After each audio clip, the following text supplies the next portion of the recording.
তো file transfer protocol নিয়ে আমরা ফার্স্ট আজকে আলোচনা করব। তো ফাইল ট্রান্সফার প্রোটোকলটা তোমার এটা একটা অ্যাপ্লিকেশন লেয়ার প্রোটোকল। অ্যাপ্লিকেশন লেয়ারে টিসিপি বলো বা ওএসআই বলো, দুটোরই অ্যাপ্লিকেশন লেয়ারে ফাইল ট্রান্সফার প্রোটোকল কাজ করে। তো আমরা একটু বোঝার চেষ্টা করব ডিটেইলে যে কিভাবে কাজ করে, যতটা আমাদের পক্ষে বোঝা সম্ভব। তো বেসিক্যালি ফাইল ট্রান্সফার প্রোটোকল যদি আমরা দেখি,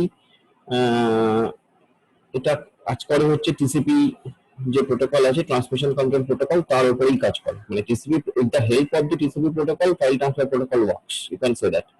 মানে কানেকশন এস্টাবলিশমেন্ট বলো, কানেকশন রিলিজ বলো, টিসিপি যে দেখেছিলাম যে 3 ওয়ে হ্যান্ডশেকিং কানেকশন এস্টাবলিশ হয়, 4 ওয়ে 4 স্টেপে কানেকশনটা রিলিজ হয়। তো সেই সমস্ত গুলো এফটিপি কে সাপোর্ট করে টিসিপি। টিসিপি কিন্তু সেভাবে এফটিপি কে সাপোর্ট করে এবং টিসিপি সাহায্য নিয়ে এফটিপি কাজ করে। ঠিক আছে। সিমিলারলি এইচটিটিপি বলে যে প্রোটোকলটা আছে, সেটাও এই রকম টিসিপির সাহায্য নিয়েই কাজ করে। Without the help of the TCP protocol, file transfer protocol cannot work alone. It cannot happen that যে file transfer protocol is doing everything. এটা হবে না। তার কারণ হচ্ছে যে আমরা দেখেছি যে টিসিপি প্রোটোকল অনেক বেশি কম্পোজড, অনেক বেশি স্ট্রাকচারড। ঠিক আছে। তো টিসিপি প্রোটোকল কোথায় থাকে? ট্রান্সপোর্ট লেয়ারে থাকে। টিসিপি প্রোটোকলটা কিন্তু ট্রান্সপোর্ট লেয়ারের প্রোটোকল। তো টিসিপি ট্রান্সপোর্ট লেয়ারে টিসিপি প্রোটোকলের হেল্প নিয়ে অ্যাপ্লিকেশন লেয়ারে ফাইল ট্রান্সফার প্রোটোকল একটা মেশিন থেকে আরেকটা মেশিনে different type of file transfer করতে কাজ করে। So that is the main essence of the FTP protocol. Okay. So এই যে ফাইল ট্রান্সফারের কথাটা বললাম, মানে এফটিপি প্রোটোকল যে ফাইল ট্রান্সফার করে, এফটিপি প্রোটোকল এই ফাইল ট্রান্সফার যেটা করে সেটাতে দুটো টিসিপি কানেকশন ইউজ হয়। দুটো টিসিপি কানেকশন, একটা নয়, দুটো। মানে আমরা দেখেছিলাম যে TCP connection establishment, connection release, এই যে মেথডটা, এটা তো একটার জন্য 3 ওয়ে হ্যান্ডশেকিং, মানে যে কোনো টিসিপি কানেকশন এস্টাবলিশমেন্টের জন্য 3 ওয়ে হ্যান্ডশেকিং লাগে। এখানে কিন্তু দুটো টিসিপি প্রোটোকল, দুটো টিসিপি কানেকশন প্যারালালি কাজ করে। কেন কাজ করে? তার কারণ হচ্ছে এফটিপি প্রোটোকলের দুটো পার্ট আছে। এফটিপি প্রোটোকলের দুটো পার্ট আছে। একটা পার্ট হচ্ছে কানেকশনটাকে কন্ট্রোল করা, মানে যেখানে কন্ট্রোল এবং সেটিংস রিলেটেড ইনফরমেশন গুলো ট্রান্সফার হয় সেগুলো কানেকশনটাকে মেনটেন করা আর কি। তো সেটা হচ্ছে একটা। another thing is data connection, to provide the data connection where the actual data is transferred. So there are two parts of our FTP connection. One is control connection, another is data connection. Two types of connections are there in FTP protocol. One is control connection, another is data connection. তো দুটো টাইপের কানেকশনকে আলাদা আলাদা করে maintain করার জন্য টিসিপির দুটো connection, টিসিপির ক্ষেত্রে দুটো কানেকশন এস্টাবলিশমেন্ট হয় between the same source and same destination. Between the same source and same destination দুটো টিসিপি কানেকশন এস্টাবলিশ হচ্ছে। সেই দুটো টিসিপি কানেকশনের একটা এফটিপির কন্ট্রোল কানেকশনকে সাপোর্ট করছে, আর একটা এফটিপি ডেটা কানেকশনকে সাপোর্ট করছে। এটা হলো ব্যাপার, এটা হলো মেইন ব্যাপার। তো এখানে একটা ছবি দেওয়া হয়েছে, ছবিটা খুবই সিম্পল, মানে জাস্ট একটু দেখতে পাবি যেখানে একটা ইউজার দেখানো হয়েছে, একজন ইউজার। এটা একটা ইউজার, এইভাবে ছবিটা এইরকম ভাবে দেখানোর, মানে এই যে রিপ্রেজেন্টেশনটা, এটাকে বেসিক্যালি আমরা এরকম ধরনের রিপ্রেজেন্টেশনকে আমরা ইউএমএল রিপ্রেজেন্টেশন বলি, unified modelling language kind of representation. It's a modelling language kind of thing. তোর দরকার নেই সেই ব্যাপারটা, জাস্ট ছবিটা বুঝলেই কাজে দেবে। তুই ইউজারটাকে এরকম ভাবে না দেখিয়ে একটা গোল ডট হিসেবে দেখাতে পারিস, তাতে কিছু এসে যায় না। এখানে জাস্ট এইরকম একটা ফলো করা হয়েছে। এটা হচ্ছে ইউজার আছে এখানে একজন, আর দুটো ডিস্ক মানে দুটো মেশিন। অ্যাকচুয়ালি দুটো ডিস্ক মানে দুটো মেশিন। দুটো মেশিনের একটা ক্লায়েন্ট মেশিন, একটা সার্ভার মেশিন। মানে এফটিপির ক্ষেত্রে যেটা ইম্পর্টেন্ট সেটা হচ্ছে একটা ক্লায়েন্ট মেশিন থাকে আর একটা সার্ভার মেশিন থাকে। দুটো কানেকশন, একটা ক্লায়েন্ট এবং একটা সার্ভার, দুই ধরনের মেশিনের মধ্যে কানেকশন এস্টাবলিশমেন্ট হচ্ছে। তাহলে যেটা হচ্ছে সেটা হলো এখানে যে এফটিপির ক্ষেত্রে একটা ইউজার ইন্টারফেস আছে। ইউজার ইন্টারফেস দিয়ে আমি কি ফাইল ট্রান্সফার করব, ফাইলটাকে কিভাবে চুজ করব, সেই ব্যাপারটা আমি পাই ইউজার ইন্টারফেস ক্লায়েন্টে বসে। নেক্সট হচ্ছে আমার কাছে একটা কন্ট্রোল প্রসেস আছে, একটা ডেটা ট্রান্সফার প্রসেস আছে। এই যে বললাম এফটিপির দুটো টাইপের প্রসেস আছে, একটা কন্ট্রোল কানেকশন, একটা ডেটা কানেকশন। তাহলে কন্ট্রোল কানেকশনের জন্য একটা কন্ট্রোল প্রসেস, ডেটা কানেকশনের জন্য একটা ডেটা প্রসেস। ঠিক আছে।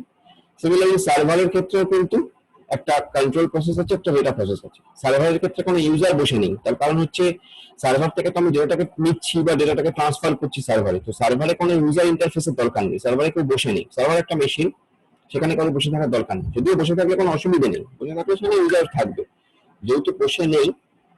আচ্ছা, কেউ একজন এসে, অনেকজন এসছে, দুজন এসছে। সো যেহেতু কেউ বসে নেই,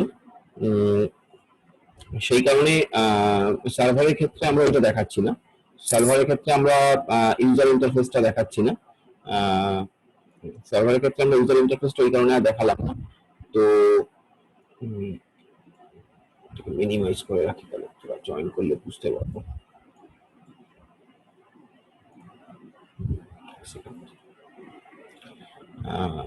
তো সার্ভারের ক্ষেত্রে আমরা সেরকম ধরনের কোনো ইউজার ইন্টারফেস দেখাচ্ছি না, সার্ভারের ক্ষেত্রে আমাদের যেটা থাকছে শুধু একটা কন্ট্রোল প্রসেস, একটা ডেটা প্রসেস, ঠিক আছে। দুদিকে যে দুটো ডিস্ক দেখানো হয়েছে, ওই দুটো ডিস্ক দেখানো হয়েছে অ্যাকচুয়ালি এই কারণে, যেহেতু আমরা ফাইল ট্রান্সফার করছি, obviously file will be stored in the disk, right.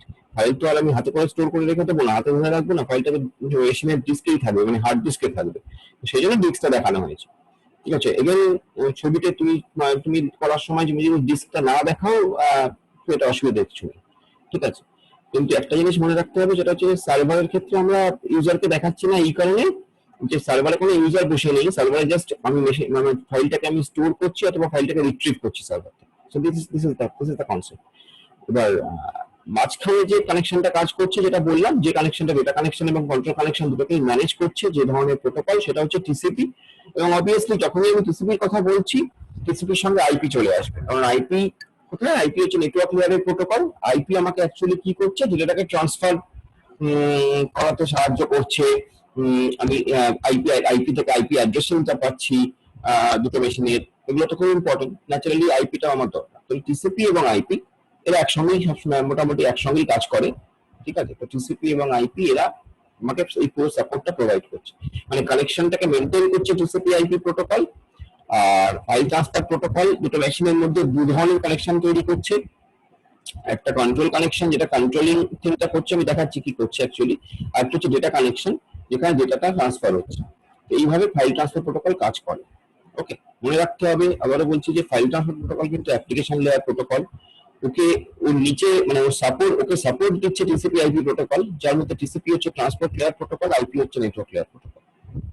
File transfer প্রোটোকলে দু ধরনের কানেকশন এস্টাবলিশমেন্ট হচ্ছে, একটা ডেটা কানেকশন, একটা কন্ট্রোল কানেকশন। যেহেতু ফাইল ট্রান্সফার প্রোটোকলে দু ধরনের কানেকশন এস্টাবলিশমেন্ট হচ্ছে, সেই জন্য দুটো টিসিপি কানেকশন এস্টাবলিশ হচ্ছে। এই হচ্ছে মেন এসেন্স, হচ্ছে মেন গল্পটা, ঠিক আছে। Now the thing is, what is control connection? What is control connection? Obviously, as I told you, that control connection means, well, we will send some control information. So we will not send data in here. We are not sending data here. Actual user data, যেটাকে আমরা অনেক সময় payload বলি, networking এর ভাষায় অনেক সময় আমরা পেলোড বলি। So actual that user data is not transferring over at this connection. Okay, সেটা হচ্ছে data connection, ঠিক আছে। কন্ট্রোল কানেকশনে কি ধরনের ইনফরমেশন ট্রান্সফার হচ্ছে, যেমন ইউজার আইডেন্টিফিকেশন।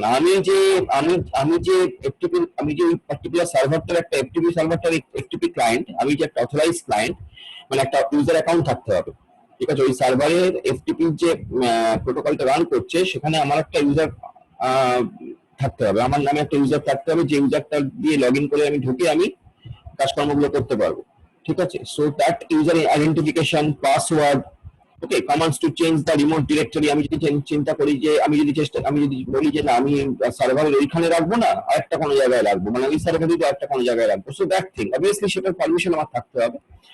এবং commands to retrieve or store file, এই কাজগুলো হচ্ছে কন্ট্রোল ইনফরমেশন। কন্ট্রোল ইনফরমেশন এই কমান্ড গুলোকে সেন্ড আর রিসিভ করছে, okay. The control connection is, এবার একটা যে খুব জিনিস খুব ইম্পর্টেন্ট, সেটা হচ্ছে পোর্ট নাম্বার। কোন প্রোটোকল কোন পোর্ট নাম্বারে কাজ করে সেটা জানা খুব ইম্পর্টেন্ট। পোর্ট নাম্বার সম্পর্কে বলছিলাম একদিন, যে পোর্ট নাম্বার হচ্ছে অ্যাকচুয়ালি তোমার অ্যাপ্লিকেশনটা যে সকেটে কাজ করছে, অ্যাপ্লিকেশনটা যে মানে যে পোর্টে কাজ করছে, application number. You can think it as an application number. মানে একটা মেশিনের মধ্যে তো অনেকগুলো অ্যাপ্লিকেশন কাজ করছে, মানে আমি এই মুহূর্তে তোকে জুমে কথা বলছি, আবার আমি অ্যাট দ্য সেম টাইম তোকে হোয়াটসঅ্যাপে মেসেজ পাঠাচ্ছি। অবভিয়াসলি আমি জুমে যেটা কথা বলছি সেটা হোয়াটসঅ্যাপে যাচ্ছে না, হোয়াটসঅ্যাপে যেটা কথা বলছি সেটা জুমে চলে আসছে না, তো এটা কে ইন্ডিকেট, এটা কে ডিস্টিংগুইশ করছে, এই ব্যাপারটাকে কে কন্ট্রোল করছে, ওই পোর্ট নাম্বার দিয়ে কন্ট্রোল হচ্ছে। জুমের জন্য সাপোজ আমি জাস্ট এক্সাম্পলের জন্য বলছি যে সে জুমের জন্য আমার একটা অ্যাপ্লিকেশন, জুমের জন্য তো অ্যাকচুয়ালি হবে না, জুমটাকে যে প্রোটোকল সাপোর্ট করছে তার একটা পোর্ট নাম্বার আছে, অবভিয়াসলি হোয়াটসঅ্যাপটাকে যে প্রোটোকল সাপোর্ট করছে তার একটা পোর্ট নাম্বার আছে। তো যাই হোক, মানে এভাবে আর কি, মানে জাস্ট এক্সাম্পলের জন্য বললাম এইভাবে কাজগুলো হয়। মানে টিসিপি আইপির যে কমিউনিকেশনটা হচ্ছে সেটা কিন্তু একটা পোর্ট নাম্বারে হচ্ছে, টিসিপির যে কমিউনিকেশনটা হচ্ছে সেটা একটা পোর্ট নাম্বারে হচ্ছে, সেই পোর্ট নাম্বারটা দুটো মেশিনের ক্ষেত্রে সেম এবং এটা ইউনিভার্সালি অ্যাকসেপ্টেড, মানে তুমি বা আমি এটাকে ইচ্ছা করলে চেঞ্জ করে দেবো সেটা জেনারেলি আমরা করতে পারবো না, মানে করি না।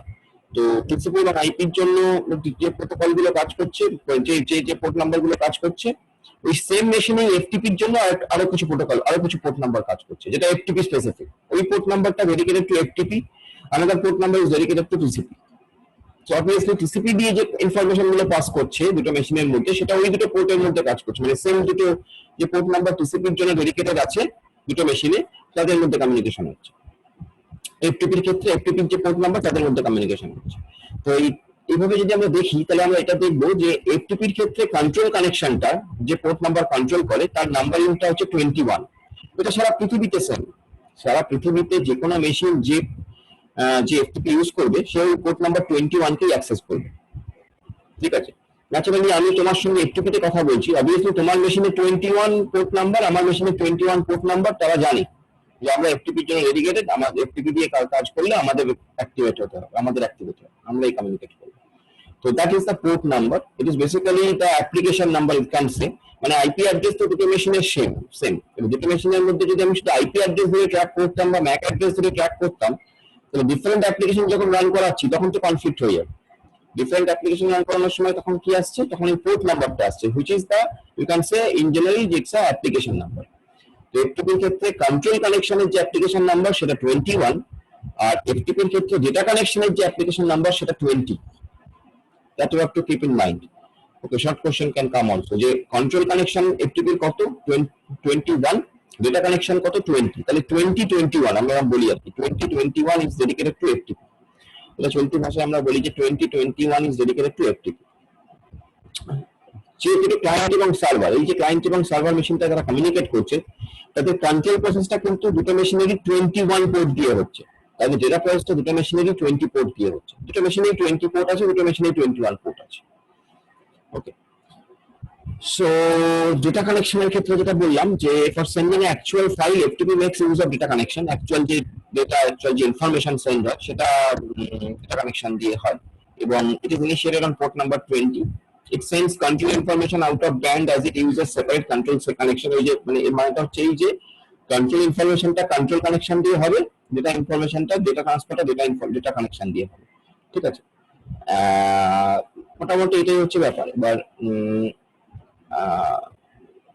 ধরা যাক এবার একটু আমরা এফটিপি সেশন নিয়ে একটু দেখি। এফটিপি সেশনটা কিছুই না, যে হয় না FTP session is started between client and server, মানে দুটো মেশিনের মধ্যে আমি কমিউনিকেট করব এফটিপি, তাহলে একটা সেশন ইনিশিয়েট হলো।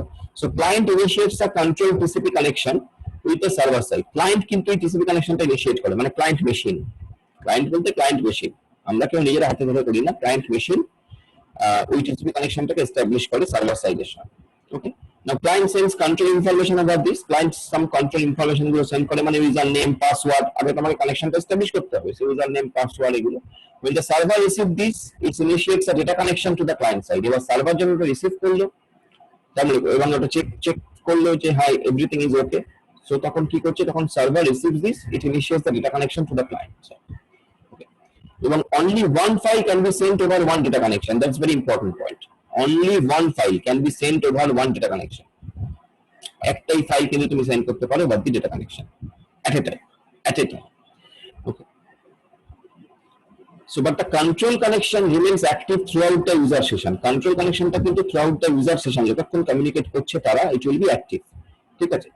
এবার একটু যদি আমরা অন্য প্রোটোকল গুলোর দিকে তাকাই, মানে যেমন HTTP, আমরা জানি যে HTTP is a stateless protocol। HTTP is a stateless protocol। stateless protocol মানে কি, মানে এই কোনো ইউজারের কোনো ইনফরমেশন, ইউজারের কোনো স্ট্যাটাসকে সেভ করে, ঠিক আছে। কিন্তু এফটিপি কিন্তু সেটা করে, FTP is not a stateless protocol. HTTP করে না, তার স্টেটলেস মানে হচ্ছে HTTP কোথা থেকে কোথায় কমিউনিকেট হয়েছিল এর আগে, এই টোটাল কমিউনিকেশনটা কার কার মধ্যে হয়েছিল, কি কমিউনিকেশন হয়েছিল, এই ধরনের জিনিসপত্র নিয়ে এইচটিটিপি মাথা ঘামায় না। ঠিক আছে, এইচটিটিপি এত কিছু খবরাখবর রাখে না, that's why it is known as stateless protocol. HTTP is a stateless protocol, hyper text transfer protocol, it's a stateless protocol, unlike FTP. Unlike FTP, FTP কিন্তু করে, এফটিপি কিন্তু খবরাখবর রাখে, এফটিপি কিন্তু খবরাখবর রাখে। এফটিপি কি করে, এফটিপি কিন্তু এই যে কি ধরনের ডেটা সেন্ড হচ্ছে বা মানে কার কার মধ্যে হচ্ছে, তো ও কিন্তু এই ইউজারের যে খবরাখবর গুলো সেটা কিন্তু ও রাখে, ইউজারের খবরাখবর গুলো এফটিপি কিন্তু ধরে রাখে। সেজন্য এফটিপি কিন্তু স্টেটলেস প্রোটোকল নয়, এফটিপি কিন্তু state free protocol you can say. ঠিক আছে, so this is the basic thing about FTP. It's the basic thing about FTP. It's very simple kind of a protocol. Okay, but important. FTP is a good protocol. It's not a bad protocol. It's a good protocol. যদিও আস্তে আস্তে মানে এখনকার দিনে আস্তে আস্তে আমরা এই ধরনের প্রোটোকল গুলো ইউজ করা কমিয়ে দিচ্ছি, মানে আমরা এই ধরনের প্রোটোকল গুলো খুব বেশি আর ইউজ হয় না। কিছু কিছু প্রোটোকল আমি মানে আমরা বলবো যে দেখাবো যে পরে যে সেগুলো এখন আর সেরকম ভাবে ইউজই হয় না, মানে দরকারই হয় না, মানে তার সাবস্টিটিউট এমন প্রোটোকল বেরিয়ে গেছে যে প্রোটোকল গুলো অনেকগুলো প্রোটোকলের কাজ একসঙ্গে যেহেতু করে দিচ্ছে, ন্যাচারালি ওই ইন্ডিভিজুয়াল প্রোটোকল গুলোর ইউজেজ অনেক কমে গেছে। যাই হোক, তবু আমাদের এফটিপিটা তার মধ্যে বেশ ইম্পর্টেন্ট একটা প্রোটোকল। তো this is about FTP. As I told you যে এফটিপির মধ্যে ক্লায়েন্ট সার্ভার দুটোর মধ্যে কমিউনিকেশন হচ্ছে, দু ধরনের কন্ট্রোলিং প্রসেস, দু ধরনের প্রসেস ইনিশিয়েট হচ্ছে, একটা কন্ট্রোল প্রসেস, একটা ডেটা প্রসেস।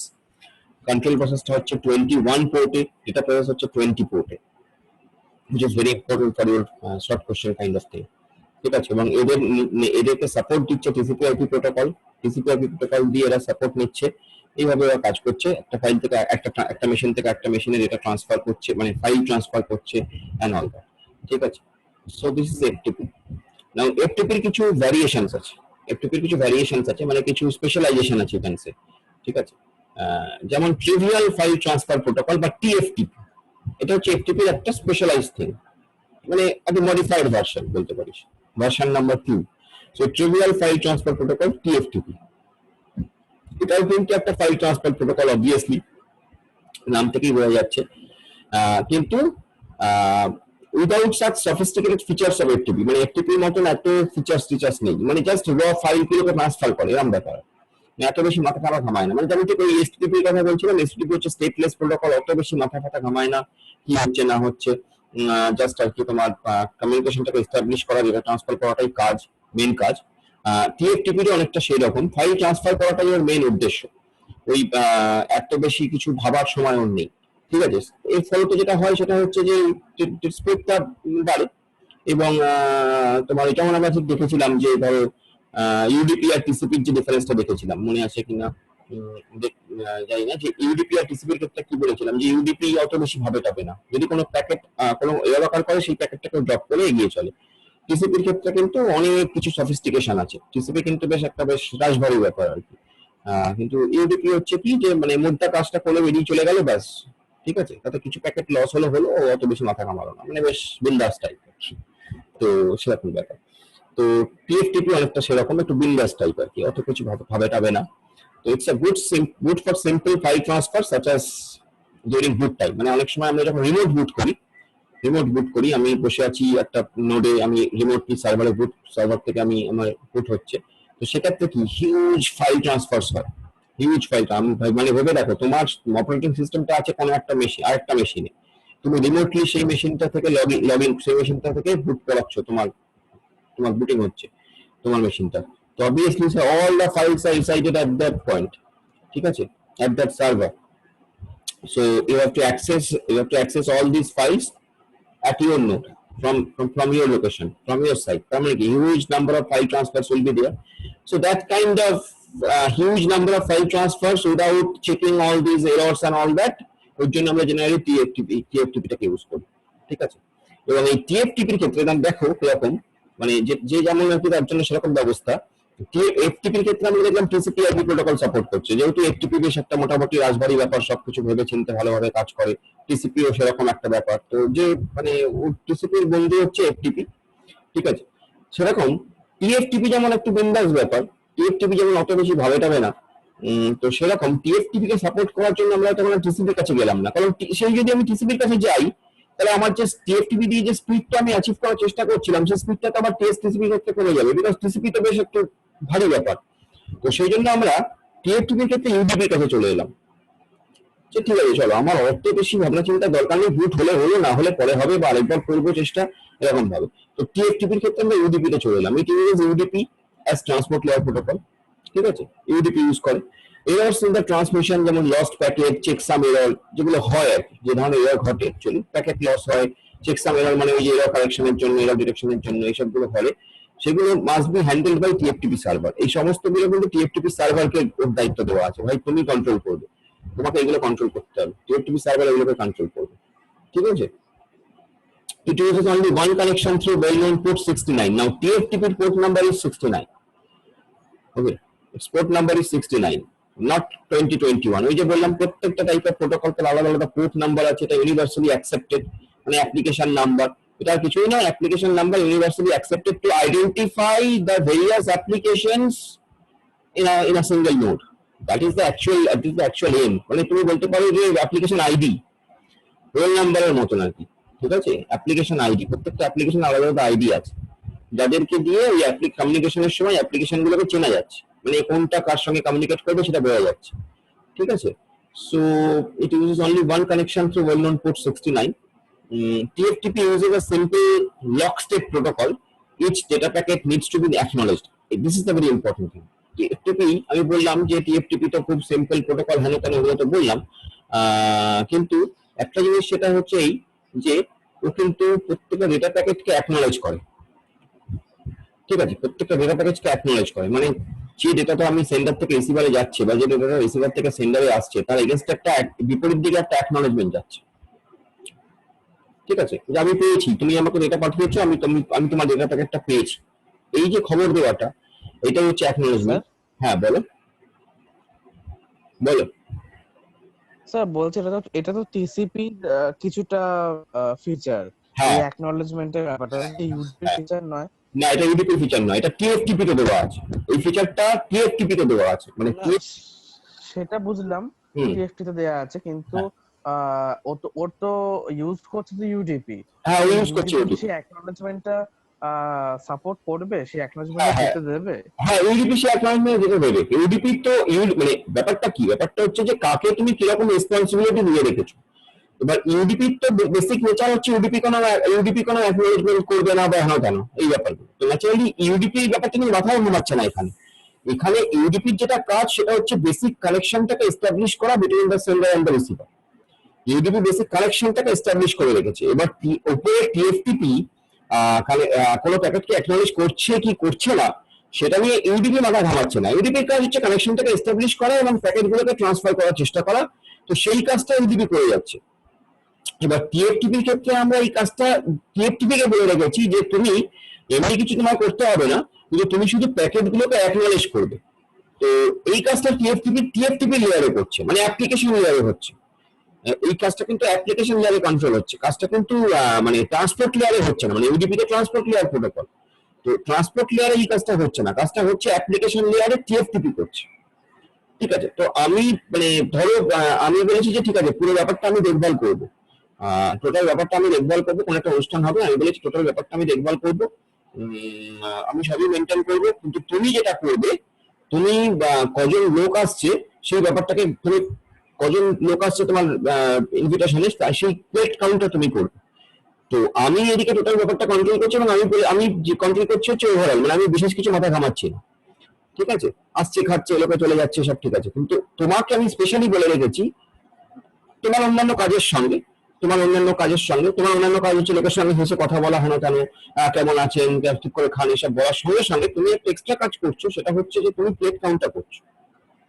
এই যে প্লেট কাউন্টটা করছো এটা আমার বেসিক ফিচার নয়, আমার বেসিক ফিচারের মধ্যে প্লেট কাউন্ট আসে না। আমার বেসিক ফিচারের মধ্যে হচ্ছে যে ঠিক আছে যে আসছে আসছে যাচ্ছে মোটামুটি আমি টুকটাক একটু কথা বলছি, কথা বলে বা কেউ বসতে পারছে কিনা, কেউ চেয়ার পাচ্ছে কিনা, কেউ খাবার ঠিক মতো পাচ্ছে কিনা, এইগুলো কন্ট্রোল করা, এইগুলো দেখভাল করা, ওভারঅল দেখভালটা আমার। এতে কেউ বাইরের লোক এসে একদম খেয়ে গেল কি খেয়ে গেল না এই ব্যাপারটা আমি ভাবছি না।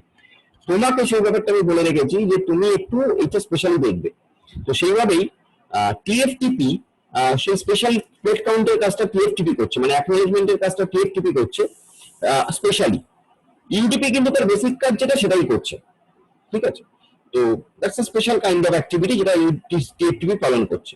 ওকে, তো সেটাই বলা হয়েছে, এবং শুধুমাত্র এই একটি কাজে মানে একটি মানে তোমার এই কন্ট্রোল রিলেটেড কাজ টিএফটিপি করছে, otherwise TFTP is a very মানে এ প্রোটোকল। এবং যেহেতু ইউডিপি ইউজ করছি, মানে মেইন দরকারটা কি, মেইন দরকারটা হচ্ছে স্পিডটাকে অ্যাচিভ করা। তো যেহেতু উই আর ইউজিং ইউডিপি, তো ওইখানেই আমার অর্ধেক স্পিড গেইন হয়ে যাচ্ছে, ঠিক আছে। ইউডিপি তো সব নিয়ে বিশেষ মাথা ঘামায় না, টিএফটিপি শুধু ওই অ্যাকনোলেজমেন্টটা করছে টিএফটিপি লেয়ারে। আমি আবার বলছি টিএফটিপি লেয়ারে, ইউডিপি লেয়ারে কিছু হচ্ছে না। ন্যাচারালি ইউডিপি লেয়ারে কোনো মানে তোমার এ হচ্ছে না, ডিলিটই হচ্ছে না, ঠিক আছে। তো টিসিপি হলে কি হতো, টিসিপি হলে টিসিপি ট্রান্সপোর্ট লেয়ারে এই ধরনের জিনিসগুলো ঘটতো, টিসিপি ট্রান্সপোর্ট লেয়ারে এত ধরনের জিনিসপত্র ঘটতো, এই কানেকশন এস্টাবলিশমেন্ট, এই তোমার ডেটা ট্রান্সফার, এই তোমার তারপর হচ্ছে তোমার এরর চেকিং, এরর কন্ট্রোল, এই সেই, তার সঙ্গে এফটিপি যা আছে আছে, ঠিক আছে। তো অনেক প্রসেসটা অনেক লেন্দি হচ্ছে, বাট সিকিউর। বাট এখানে কিন্তু প্রসেসটা অনেক শর্ট হচ্ছে, জাস্ট অ্যাকনোলেজমেন্ট করলো যে হ্যাঁ এই প্যাকেটটা আমি পেয়েছি, এই প্যাকেটটা আমি পাইনি, just kind of this. Okay, এবং based on that acknowledgement packet present হচ্ছে কি হচ্ছে না। ইউডিপিতে কিন্তু প্যাকেট প্রিসেন্ট হয় না, ইউডিপিতে কিন্তু প্যাকেটটা ড্রপ হলে ড্রপ হচ্ছে, রিসেন্টের কোনো ব্যাপার নেই আসছে সেরকম ভাবে। তো এখানেও তাই, রিসেন্টের সেরকম কোনো ব্যাপার নেই, জাস্ট অ্যাকনোলেজমেন্ট হচ্ছে কি হচ্ছে না। মানে তোমার তো ultimately at the end of the day তুমি যখন কমিউনিকেট করছো তোমার সার্ভারের সঙ্গে বা কোনো আরেকটি মেশিনের সঙ্গে, তোমার তো অ্যাটলিস্ট এইটা জানতে হবে যে আমার কোন প্যাকেটটা কোন ফাইলটা যায়নি, কোন ফাইলটা পৌঁছয়নি গিয়ে, যে ফাইলটাকে আমি পরে আবার চেষ্টা করবো পাঠানো। তো সেই জায়গাটা, সেইটার জন্যই শুধু টিএফটিপির এই কাজটা দেওয়া হয়েছে, আদারওয়াইজ মানে মানে প্রবলেম হয়ে যেত। মানে কিছুই যদি আমি বুঝতে না পারতাম তাহলে একটু প্রবলেম হয়ে যেত। মানে স্পেশালি তুমি ধরো এরকম সিচুয়েশনে যেখানে আমি বলছি যে রিমোটলি লগ ইন হচ্ছে তোমার, তো তাই তুমি কোনোদিনই লগ ইন করতে পারবে না, মানে কোনোদিনই লগ ইন করতে পারবে না, মানে কোনো একটা ফাইল মিসিং হলেই লগ ইন করতে পারবে না, এবং কোনো একটা ফাইল মিসিং হওয়ার চান্স খুব বেশি, কারণ লাখ লাখ ফাইল ট্রান্সফার হচ্ছে একটা সিস্টেম থেকে যখন লগ ইন করা হচ্ছে তখন কত number, huge number of files will be transferred, right. সেই হচ্ছে ব্যাপার আর কি টিএফটিপি। তাহলে মনে রাখতে হবে টিএফটিপি কি পয়েন্ট যেটা, সেটা হচ্ছে যে টিএফটিপি ইউডিপি সাপোর্টে কাজ করে এবং পোর্ট নাম্বার 69 এ কাজ করে, এটা মেন ব্যাপার। আর হচ্ছে তোমার যে টিএফটিপি নিজের একটা জাস্ট একটা প্যাকেট অ্যাকনোলেজমেন্ট ব্যাপার আছে, নিজে খুব সিম্পল প্যাকেট অ্যাকনোলেজমেন্ট, এটা পেয়েছি, পেয়েছি, এটা পাইনি, মানে অবশ্যই এরর ডিটেকশন, এরর কারেকশন এসবের ব্যাপার কিছু নেই, এই ব্যাপারটা আছে, ওই এরর ডিটেকশন, এরর কারেকশন ব্যাপারটাও আছে। এবার দেখো এরর ডিটেকশন, এরর কারেকশন ব্যাপারটা কে মেনটেন করছে, ওই এরর ডিটেকশন, এরর কারেকশন ব্যাপারটা মেনটেন করছে টিএফটিপি সার্ভার। টিএফটিপির যে সার্ভার, মানে এখানে তো ক্লায়েন্ট আর সার্ভার আছে, একদিকে ক্লায়েন্ট একদিকে সার্ভার, একদিকে টিএফটিপি ক্লায়েন্ট একদিকে টিএফটিপি সার্ভার। তো এই টিএফটিপি সার্ভারের it's a responsibility of TFTP server to look after this lost packets and checksums and all related activities. Okay, checksum means so is there any error or not to detect that. Okay, ওটা কিন্তু TFTP server control করছে, ঠিক আছে। তার মানে TFTP server control করছে means এই যে অ্যাক্টিভিটিটা টিএফটিপি সার্ভার এন্ডে দেওয়া আছে, ক্লায়েন্ট এন্ডে আবার দেওয়া নেই, ক্লায়েন্ট এন্ডে দেওয়া নেই, অনলি সার্ভার এন্ডে দেওয়া আছে। সো টিএফটিপি সার্ভার কিন্তু মানে আমি যতই বলি যে খুব বিন্দাস একেবারে কিছু করছে না তা নয়। TFTP server is doing few things like I mean checksum and ওই লস প্যাকেট এইগুলোকে করা, এবং টিএফটিপি আরেকটা যেটা করছে যে তোমার ওই এরর এই কি বলে অ্যাকনোলেজমেন্টটা, তো এই ঘটনাগুলো টিএফটিপিতে দেওয়া আছে। But overall the speed is much reduced. The first and foremost thing of it because that TFTP uses UDP protocol. That is the key point. TFTP যদি UDP protocol use করছে, TCP protocol use করছে না, এখানে half কাজ কমে যাচ্ছে, ঠিক আছে। So that is TFTP, trivial file transfer protocol. Next, there is another kind of protocol. I mean another variation of FTP, which is known as anonymous FTP. Okay. This is basically the anonymous FTP. এটা হচ্ছে সেই সাইটগুলোতে তুমি দেখতে পারবে যে সাইটগুলোতে বহু file দেওয়া থাকে যেগুলো পাবলিক অ্যাক্সেসের জন্য, মানে প্রচুর ফাইল দেওয়া আছে যেগুলো পাবলিক অ্যাক্সেসের জন্য, মানে বহু ফাইল ট্রান্সফার হবে, পাবলিক অ্যাক্সেস, পাবলিকলি বহু ফাইল ট্রান্সফার হবে। মানে এখানে কি হচ্ছে, মানে আগেরটার ক্ষেত্রে কি হচ্ছিল, আমি যখন কোনো একটা নোড থেকে বসে কোনো একটা সার্ভারে লগ ইন করছি, তার মানে কি আমার একটা ইউজার নেম আছে, আমার একটা পাসওয়ার্ড আছে, সবাই জানে যে আমি লগ ইন করেছি, তার একটা সেশন মেনটেন হচ্ছে, তার একটা ট্র্যাকিং হচ্ছে। আর পাবলিক অ্যাক্সেস মানে কি, যে কেউ যখন তখন যা অ্যাক্সেস করতে পারে, তাতে অত কিছু মেনটেনের ব্যাপার নেই, কোনো কিছু রেস্ট্রিকশন। যে কেউ যখন খুশি ফাইলগুলো সেটআপ ফাইল দেওয়া আছে, কিছু সেটআপ ফাইল দেওয়া আছে যেগুলোকে অ্যাক্সেস করতে পারে। তো এরকম অনেক সাইট আছে, যেমন তুমি যদি বলো যে গিটহাব বলে যে সাইটটা আছে, গিটহাব সাইটে আমার তো খেয়াল নেই, গিটহাব সাইটে তোমার user name, generally user name password কোথাও লাগে না, আমি যতটুকু দেখেছি। অনেক সময় অবশ্য লাগে, মানে ধরো এরকম টাইপের সাইট যেখানে হয়তো মানে গিটহাবের মতো সাইট, যেখানে হয়তো প্রচুর তোমার ফাইল আছে, যে ফাইলগুলোকে পাবলিকলি অ্যাক্সেস করা যায়, মানে তার অত রেস্ট্রিকশন নেই। তো সেরকম ধরনের কেসের ক্ষেত্রে, মানে ঘটনার ক্ষেত্রে we can use anonymous FTP. It's just a variation of FTP, anonymous FTP, and user can access these files without having any username or password. That's the most important thing. User can access these files without having any username or password. কোনো username password লাগবে না ওই ফাইলগুলোকে access করার জন্য। Public access যেমন ইন্টারনেটের মতন, ইন্টারনেটে তুমি যখন কিছু একটা সার্চ করছো, তুমি কি করছো, অ্যাকচুয়ালি পাবলিক অ্যাক্সেস করছো, সেজন্য পাবলিক নেটওয়ার্ক বলি আমরা ইন্টারনেটকে।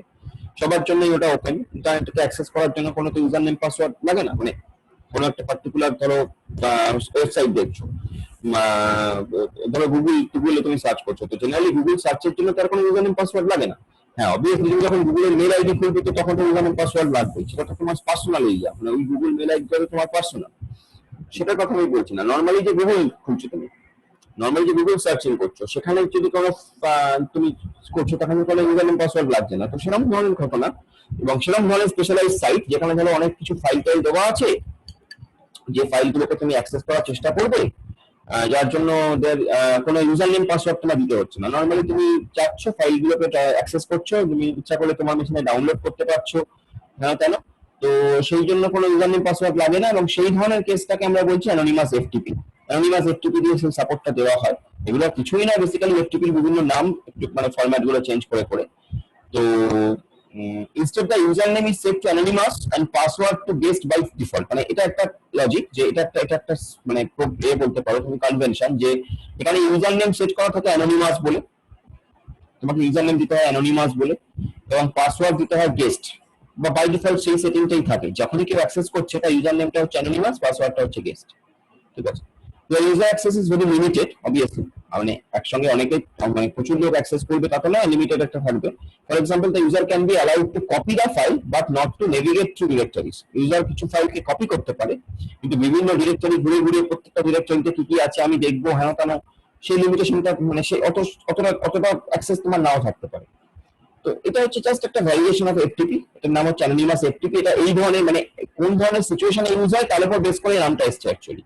যেটা ইউজ হয় হচ্ছে সেরকম ধরনের সিচুয়েশনে যেখানে আমার কোনো কিছু অ্যাক্সেস করার জন্য অত ইউজার নেম পাসওয়ার্ড এত কিছু দরকার হচ্ছে না। অ্যানোনিমাসলি আমরা অ্যাক্সেস করছি। অ্যানোনিমাসলি অ্যাক্সেস করছি মানে হচ্ছে তোমার আমার কোনো, মানে ইউজার নেম পাসওয়ার্ড আলাদা করে রাখছে না। আমিও অ্যানোনিমাস ইউজার নেম আর গেস্ট পাসওয়ার্ড দিয়ে লগইন করছি, তুমিও তাই, আরেকজনও তাই। তো আলাদা করে কে কখন কি অ্যাক্সেস করেছে, মানে সেসব ট্র্যাক করা হয় না। That is anonymous FTP, it's a variation of FTP। তো এই তিনটেই হচ্ছে মেইনলি FTP আমাদের করতে হবে। আরো কিছু ভ্যারিয়েশনস আছে, আমি ইচ্ছা করে ইনক্লুড করিনি, বিকজ দরকার নেই আমার মনে হয়। তো মেইন FTP হচ্ছে FTP ফাইল ট্রান্সফার প্রোটোকল, যেটা অ্যাপ্লিকেশন লেয়ারে চলছে, এবং 20 এবং 21 দুটো পোর্টে কাজ করছে। নেক্সট হচ্ছে তোমার হচ্ছে ট্রিভিয়াল FTP, আর একটা হচ্ছে তোমার অ্যানোনিমাস FTP। এই মোটামুটি FTP এর গল্প বলে। আচ্ছা, এবার আরেকটা প্রোটোকল নিয়ে আলোচনা করবো, which is again a very very very important protocol, যেটা নাম হচ্ছে ARP হচ্ছে আরেকটা প্রোটোকল, যেটা হচ্ছে অ্যাড্রেস রেজলিউশন প্রোটোকল। ARP হচ্ছে একটা নাম, হচ্ছে ফুল ফর্ম হচ্ছে অ্যাড্রেস রেজলিউশন প্রোটোকল, ঠিক আছে? এই ARP প্রোটোকল কিন্তু actually network layer protocol. ARP প্রোটোকলটা নেটওয়ার্ক লেয়ার প্রোটোকল। FTP যেমন অ্যাপ্লিকেশন লেয়ারে কাজ করছিল, ARP কিন্তু network layer protocol. Network layer protocol মানে এই নেটওয়ার্ক লেয়ারে আর কি প্রোটোকল থাকে? মেইন প্রোটোকল আমরা জানি IP, ইন্টারনেট প্রোটোকল থাকে। মেইন প্রোটোকল হচ্ছে IP, ইন্টারনেট প্রোটোকল, যেটা নেটওয়ার্ক লেয়ারে কাজ করে উইথ IP। এখানে ARP প্রোটোকলও কাজ করে, এবং শুধু ARP নয়, নেটওয়ার্ক লেয়ারে এআরপি বলে একটি প্রোটোকল কাজ করে, আরএআরপি বলে একটি প্রোটোকল কাজ করে, যেটা রিভার্স কাজটা করে, যেটার নাম হচ্ছে রিভার্স অ্যাড্রেস রেজলিউশন প্রোটোকল, আরএআরপি। এছাড়াও ICMP internet control message protocol, IGMP internet group message protocol, এই ধরনের প্রোটোকল গুলো also works in the network layer of OSI model or TCP/IP model, whatever you can say. ঠিক আছে? So address resolution protocol, we will start with address resolution protocol. The job of the address resolution protocol is to find the MAC address. The job of the IRP protocol is to find the MAC address against the given IP address. Again, I am saying the job of the IRP protocol is to find the MAC address, that is the physical address of a machine, against the given an IP address. IP address is a logical address. You know, IP address is a logical address. The job of the address resolution protocol is to find the MAC address, that is the physical address, against the IP address. আমার কাছে IP address আছে কোনো একটা মেশিনের, ঠিক আছে? আমি কোনো একটা মেশিনের IP address আছে আমার কাছে, আমি জানতে চাইছি ওই মেশিনের MAC অ্যাড্রেসটা কি। ধরো আমরা নেটওয়ার্কে আছি,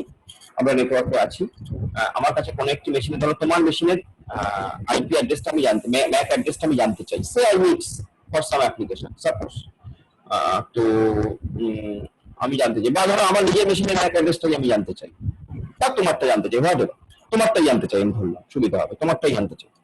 তাহলে আমি জানতে চাই তোমার মেশিন, আমি যার সঙ্গে কমিউনিকেট করছি তার MAC অ্যাড্রেসটা কি।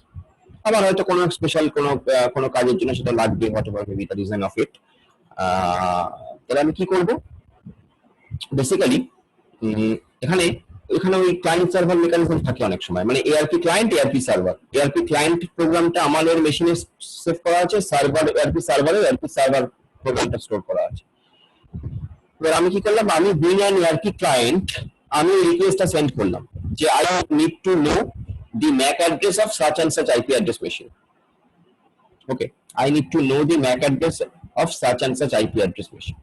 So that ARP client will issue that request, and now that request will move to either it will directly move to the ARP server, or if it is there, if there is no such ARP server kind of thing, মানে এরকম যদি হয় যে প্রত্যেকটা মেশিনে ARP client এবং ARP server প্রোগ্রামটা store করা আছে, আলাদা করে কেউ ARP client ARP server নয়, তাহলে that particular request will reach to each and every other machines connected in that particular network. ধরা যাক আমি এখন এই মুহূর্তে আমাদের ক্লাসে 10 জন 11 জন আছে, তো আমি ধরা যাক যে তনুময়ের বা তথাগতর ম্যাক অ্যাড্রেসটা জানতে চাইছি। তাহলে আমাদের প্রত্যেকের মেশিনেই প্রথম কথা হচ্ছে এআরপি ক্লায়েন্ট এবং এআরপি সার্ভার এই প্রোগ্রামগুলো স্টোর থাকতে হবে, এটা ফার্স্ট কথা। যদি আলাদা করে কোনো ডেডিকেটেড সার্ভার না থাকে, এআরপির জন্য, যদি এরকম হয় যে এআরপির জন্য আলাদা করে কোনো ডেডিকেটেড সার্ভার আছে, তাহলে একটা ব্যাপারটা আরো সিম্পল হয়ে গেল, আমি ডিরেক্টলি আমার রিকোয়েস্টটা ওই সার্ভারে যাবে এবং সার্ভার থেকে এগেইনস্টে ম্যাক অ্যাড্রেসটাকে তুলে আনবে। বাট যদি সেরকম না থাকে তাহলে কি হবে, তাহলে in that case that request will reach to each and every machine, আমাদের আদার যে 9 জন বা 10 জন থাকছে তাদের মেশিনে যাবে, এবং প্রত্যেকটা মেশিনে গিয়ে এটা চেক হবে ওই আইপি অ্যাড্রেস, তোমার আইপি দেবী মেশিনে যাবে যে তোমার আইপি অ্যাড্রেসটা কি, যে আমি যে আইপি অ্যাড্রেসটা আমি জানতে চাইছি, মানে যার এগেইনস্ট আমি ম্যাক অ্যাড্রেস জানতে চাই, সেই আইপির সঙ্গে কি ম্যাচ করছে না, তাহলে সুমনার কাছে যাবে না, ঋষার কাছে যাবে না, তাহলে আলটিমেটলি তথাগত বা তন্ময়ের কাছে যখন গিয়ে পৌঁছবে, তখন তথাগত বা তন্ময় যার কারোর সঙ্গে আইপি অ্যাড্রেসটা ম্যাচ করবে, যার সঙ্গে ম্যাচ করবে তার ম্যাক অ্যাড্রেসটাকে তুলে আনবে, সেটা আমার কাছে এসে পৌঁছবে।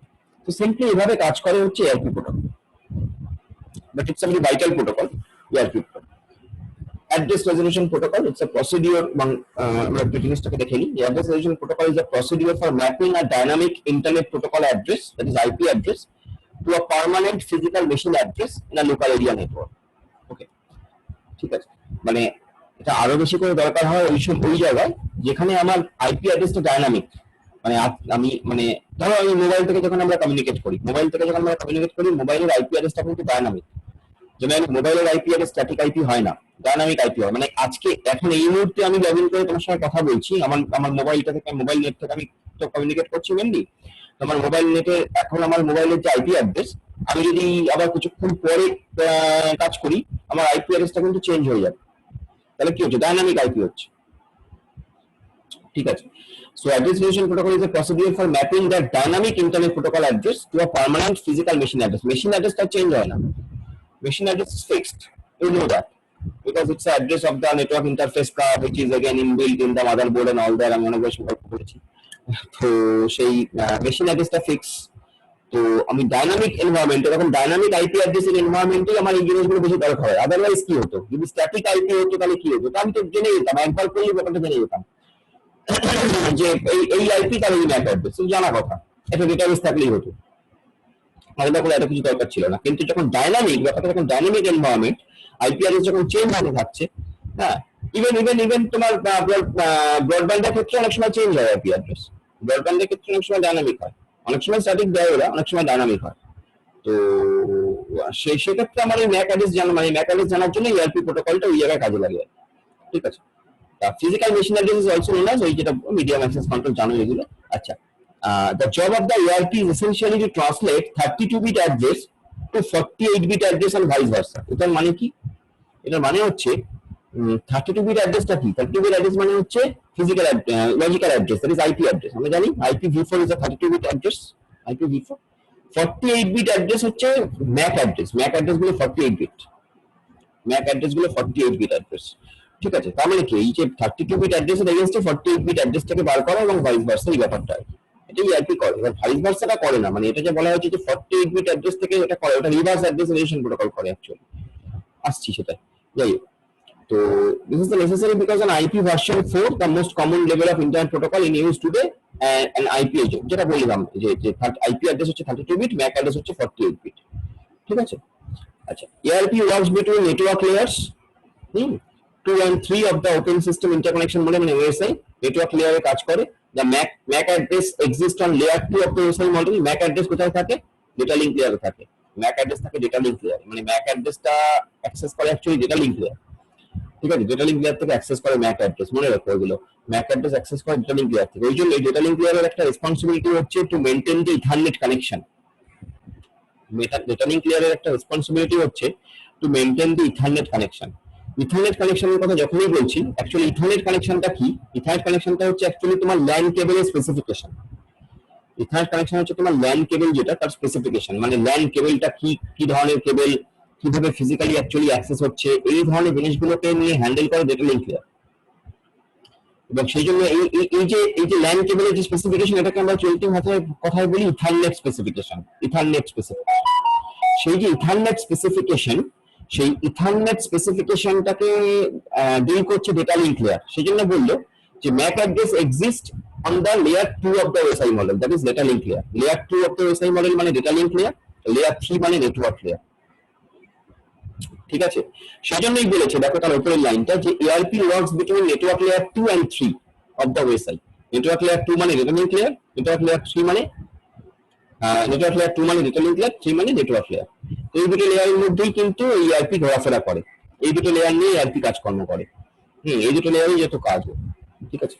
Now ERP can also be used for IP over the other line technologies such as token ring। token ring একটা টেকনোলজি, তোমাদের সিলেবাসে নেই বোধহয়, আমি পড়াইনি ওই জন্য, আমার সিলেবাসে নেই। আর টোকেন রিং কিছু না, একটা রিং নেটওয়ার্ক, যে রিং নেটওয়ার্কটা মানে মেশিনগুলো রিং টোপোলজিতে কানেক্টেড আছে, এবং ওখানে রিং টোপোলজিতে যখন কানেক্টেড আছে, তার মানে কি more than one machines are connected in a single ring. এবার যদি ধরো যে মোর দ্যান ওয়ান স্টেশন, ভেবে দেখো যে more than one station wants to transmit data at the same time, যদি এরকম ঘটনা ঘটে যে একাধিক station at the same time data transmit করতে চাইছে, তো সেক্ষেত্রে কি হবে? ডেটা কলিশন হবে, এবং সেই ডেটা কলিশনটাকে আটকানোর জন্য টোকেন রিং টেকনোলজি যেটা করা হয়, সেটা হলো একটা টোকেন মানে পারমিশন বিট থাকে, একটাই পারমিশন বিট থাকে। ধরা যাক 10টা নোড আছে, 10টা নোড একটা রিং এ কানেক্টেড আছে, একটাই পারমিশন বিট আছে, যার কাছে যে যখন পারমিশন বিটটা আছে সেই একমাত্র তখন ডেটা সেন্ড করতে পারবে এই নেটওয়ার্কে, ঠিক আছে। দ্যাট ইজ টোকেন রিং, এটা পারমিশন বিট, যার কাছে পারমিশন বিটটা আছে সেই নোডটাই ডেটা ট্রান্সমিট করতে পারবে এই নেটওয়ার্কে। So that is token ring network. তো এইরকম ধরনের টোকেন রিং নেটওয়ার্কের ক্ষেত্রে আমাদের অথবা fibre distributed data interface FDDI, এই ধরনের যে মানে ফাইবার ডিস্ট্রিবিউটেড মানে হচ্ছে ফাইবার অপটিক কেবল দিয়ে তৈরি নেটওয়ার্ক, সেরকম ধরনের নেটওয়ার্কে, অথবা তোমার ATM নেটওয়ার্ক, ATM মানে অ্যাসিনক্রোনাস ট্রান্সফার মোড, এটিএম নেটওয়ার্কে, এরকম ধরনের নেটওয়ার্কে এগুলো কাজে লাগে অ্যাকচুয়ালি। ঠিক আছে। আচ্ছা, IPv6, IPv4, এটা তো গেল IPv4, IPv4 32 bit address. IPv6 মানে যেটা most modern IP address scheme right now, যে সেই IPv6 কিন্তু 128 বিট অ্যাড্রেস, তোমরা জানো হয়তো, আমরা বলে হচ্ছি IPv6 হচ্ছে 128 বিট অ্যাড্রেস। সেখানে কিন্তু ARP প্রোটোকলটা নেই, সেটাই কিন্তু ARP প্রোটোকলটা নেই। এটা খুব ইম্পর্টেন্ট বস্তু। আমি বললাম না যে কিছু কিছু প্রোটোকল এখন আর ইউজ হয় না, কারণ সেই প্রোটোকল গুলোকে মানে অনেকগুলো রকম, ধরো ARP, RARP, এই সমস্ত জিনিসগুলোকে এখন একটা প্যাকেজের মধ্যে নিয়ে আসা হয়েছে। ঠিক আছে, এখন একটা প্যাকেজ মানে একটা আরেকটা প্রোটোকল আছে যে প্রোটোকল এই দিকে কাজ করে দিচ্ছে। ন্যাচারালি ওই আলাদা করে আর এই প্রোটোকলগুলো আলাদা করে ইউজেজ হয় না।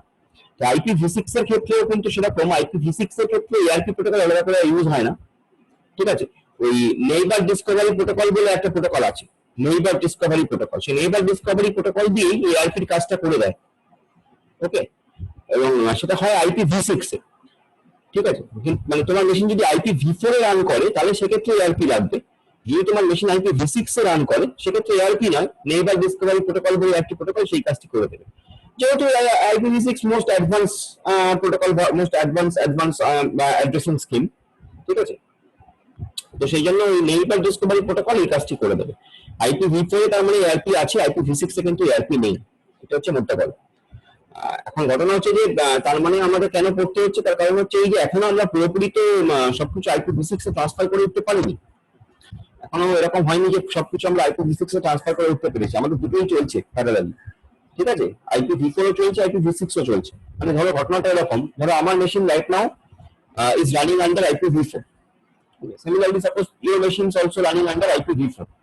But আমরা যে পাথটা দিয়ে কমিউনিকেট করছি, মানে তোমার আর আমার মধ্যে যে পাথটা এস্টাবলিশ হয়েছে, মেবি সেই পাথের কোনো একটা জায়গায় IPv6 আছে। মানে সেই পাথের কোনো একটা জায়গায়, মানে কোনো একটা পয়েন্টে কোনো একটা বা দুটো রাউটার আছে, যে রাউটার হয়তো IPv6 এ রান করছে।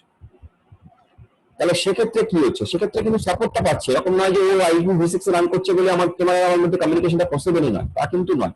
ওক্ষেত্রে কিন্তু আমাদের যে ডেটাটা সেটা একটা টানেলের আকারে, এটা বলি টানেল মেকানিজম, টানেলের আকারে IPv6 এর টানেলের ভেতর দিয়ে মানে বেরিয়ে যাচ্ছে, চলে যাচ্ছে, কারণ কমিউনিকেশনটা এস্টাবলিশ হচ্ছে। মানে প্যারালালি দুটো প্রোটোকলই দুটো ভার্সনে রান করছে আইপি।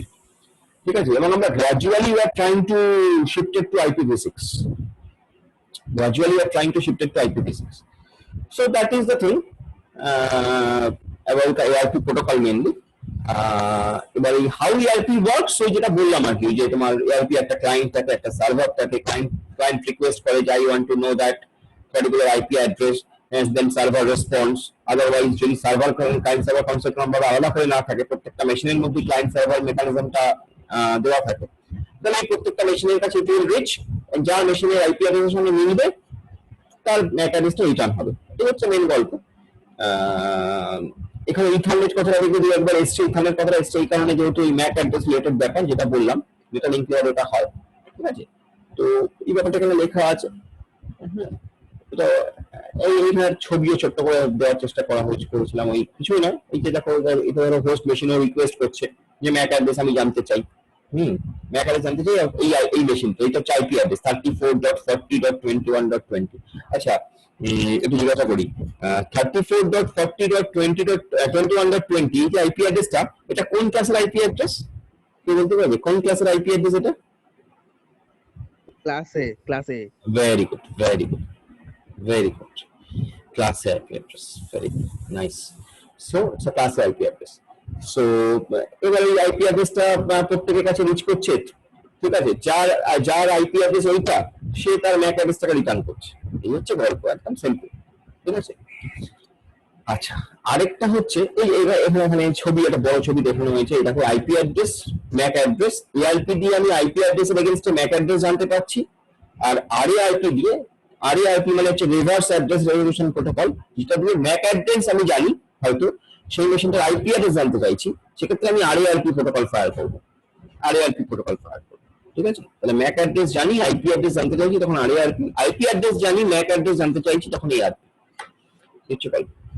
আচ্ছা, ERP আর একটা ছোট্ট ভ্যারিয়েশন আছে, এরকম প্রক্সি ERP বলে। ঠিক আছে, প্রক্সি ERP ওই প্রক্সি সার্ভারের মতন concept. Proxy ERP enables a network proxy to answer ERP queries for IP addresses that are outside the network. ঠিক আছে, প্রক্সি ERP কি করছে, একটা network proxy enables a network proxy to answer ARP queries of for IP addresses that are outside the network. নেটওয়ার্কের বাইরে যে ওই নেটওয়ার্কের বাইরে যে IP অ্যাড্রেস গুলো আছে তার ম্যাক অ্যাড্রেস জানার জন্য আমরা প্রক্সি IP বলে একটা সিস্টেম আছে বা একটা প্রোটোকল আছে এখানে সেটা ইউজ করতে পারি। This allows packets to be successfully transferred from one sub network to another. ঠিক আছে, মানে ধরো দেখ আমার নেটওয়ার্কের আন্ডারে বিভিন্ন সাব নেটওয়ার্ক আছে, তো একটা সাব নেটওয়ার্কের কোন একটা মেশিন থেকে আরেকটা সাব নেটওয়ার্কের কোন একটা মেশিনের ম্যাক অ্যাড্রেসকে আমি জানতে চাই। ধরো দেখ তুমি বিসিএস সাব নেটওয়ার্কে বসে আছো, তুমি এমসিএস সাব নেটওয়ার্কের কোন একটা মেশিনের ম্যাক অ্যাড্রেসকে জানতে চাইছো, you can use proxy IP. ঠিক আছে, when an ARP inquiry packet is broadcast মানে সবাইকে পাঠানো হচ্ছে, broadcast। ঠিক আছে, the routing table is examined to find which device on the LAN can reach the destination fastest. This device, which is often a router, becomes a gateway for forwarding packet outside the network to their intended destination. বেশি কিছু বোঝার দরকার নেই, এখানে যেটা হয় সেটা হচ্ছে এই proxy IP টা mainly user, it's a kind of proxy server kind of concept. proxy IP যেটা হচ্ছে সেটা হচ্ছে যে আমি যখন একটা সাব নেটওয়ার্কে বসে একটা সাব নেটওয়ার্কের কোনো মেশিনের ম্যাক অ্যাড্রেস জানতে চাইছি, তখন প্রক্সি IP ইউজার, এবং এইখানে এই জিনিসটাকে মানে এই টোটাল ব্যাপারটাকে ফাস্টার করার জন্য আমরা এটা করি, আমরা রাউটিং টেবিলটাকে সার্চ করতে পারি। রাউটিং টেবিলটা এখানে কাজে লাগে। আমার রাউটিং টেবিলটাকে সার্চ করতে পারি, তার কারণ হচ্ছে মানে এই যে রিকোয়েস্টটা তো প্রত্যেকটা মেশিনে ব্রডকাস্ট হচ্ছে, মানে সেটা মানে ফাস্টেস্ট কি করে হতে পারে, কি করে ফাস্টার হতে পারে, সেই ব্যাপারটাকে বোঝার জন্য আমরা একটা রাউটিং টেবিল, মানে আমাদের যে রাউটিং টেবিলটা থাকে এক্সিস্টিং, সেই রাউটিং টেবিলটাকে ইউজ করি। ঠিক আছে, তো এখানে লাস্ট লাইনটা যেটা বলেছে একটু tricky. This device, which is often a router, becomes the gateway for forwarding packets outside the network to their intended destination. মানে কি, মানে এটা খুবই সোজা অ্যাকচুয়ালি, সেটা হচ্ছে যে গেটওয়ে দিয়ে আমরা কি করি, গেটওয়ে দিয়ে আমরা অ্যাক্সেস করি ইন্টারনেটকে, গেটওয়ে দিয়ে আমরা ইন্টারনেটকে অ্যাক্সেস করি। ঠিক আছে, এবার যেটা আমার রাউটার হিসেবে ইউজ হচ্ছিল কোন একটা জায়গায়, রাউটার কি করছিল, আমাকে বেস্ট পাথটা রিটার্ন করে রাউটার, তো রাউটার হিসেবে ইউজ হচ্ছিল, সেই একই ডিভাইস গেটওয়ে হয়ে যাচ্ছে যখন আমার মেশিনটা, মানে যে মেশিনের ম্যাক অ্যাড্রেস আমি জানতে চাইছি, সেই মেশিনটা আমার নেটওয়ার্কের বাইরের কোনো মেশিন, মানে আমার নেটওয়ার্ক থেকে সেই মেশিনটা আমার নেটওয়ার্কে নেই, ইন্টারনেটে কানেক্টেড আছে সেই মেশিনটা। তবে সেই মেশিনটার যখন আমি ম্যাক অ্যাড্রেস জানতে চাইবো, যে মেশিনটা ইন্টারনেটে কানেক্টেড আছে, তখন আমার যে রাউটারটা, যেটা ইন্টারনালি আমার ফাস্টেস্ট পাথ দিচ্ছিল, এক্সটার্নালি তখন ওটা গেটওয়ে হয়ে যাচ্ছে। মানে ধরো আমার সাবনেট, আমার ল্যানের মধ্যে দুটো সাব নেটওয়ার্ক আছে। ঠিক আছে, তো আমি যখন আমার একটা সাব নেটওয়ার্ক থেকে আরেকটা সাব নেটওয়ার্কের আইপি ম্যাক অ্যাড্রেস জানতে চাইছি, তখন ওটা রাউটার হিসেবে ইউজ হচ্ছে। যখন